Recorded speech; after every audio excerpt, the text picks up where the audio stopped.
been seeing long lines for voting, even though there was a lot of early voting as well. But voters have been saying that they wanted to cast their ballots. They feel the stakes in this race are high when it comes to things like the economy, inflation, abortion, and then some of those cultural issues as well, things like extremism, like I said, Tim Ryan has been harping on.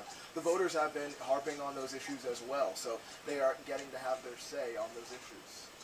And when we've been leading up to this election, we've seen both of these candidates out on the campaign trail. What are they doing here today? Because many voters already have formed their opinion. It's just a matter of casting that ballot. So what are the candidates doing here today?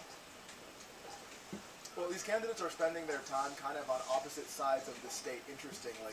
Tim Ryan cast his ballot in Niles, Ohio. That's near Youngstown, basically on the border of Ohio and Pennsylvania. He'll be spending the rest of his day in some of those northeastern cities like Cleveland and Akron, where he'll be speaking to voters. Then J.D. Vance cast his ballot in Cincinnati. That's in the southwestern part of the state. He then went on to talk to supporters in Dayton, and he'll be in Columbus a little bit later. So that is where both of the candidates will be spending their time. Of course, J.D. Vance is still kind of in this area of the state because he lives here, and this is where the rally of Donald Trump was last night in Dayton. Yeah, we have seen some big names come out and support both sides, both candidates in this tight race. But let's just focus on if there's any indication. Have you heard any kind of way that this is going to be swayed once those results are in? It's hard to know. This has been one of the closest and most closely watched races this entire midterm cycle. The polling up until this point still shows these two candidates in a dead heat. So the polls will be open here until 7:30. People will have a chance to cast their ballot until then. But basically, this is going to be a nail-biter, I think, all night long. So everyone's going to be waiting to really see how those returns play out.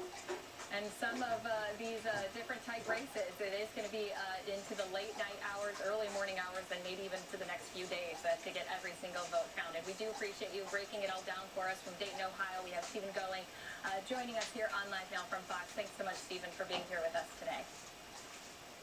You bet. And let's continue our full coverage right here for you on Live Now from Fox. Want to show you just some of those pictures of those polling locations all across the country. Again, Live Now going to be a destination you want to tune into all day here today into the evening hours. And as we mentioned, even those early morning hours. So if there's results coming in the wee hours of the morning, we'll be right here making sure that you are up to date on those as well, just as they are being counted. Live Now from Fox, we're going to continue bringing you some of those remarks being made by some of the officials as well as leaders all across the country as they casted their votes. We'll do so right here for you on Live Now from Fox after this 2-minute break.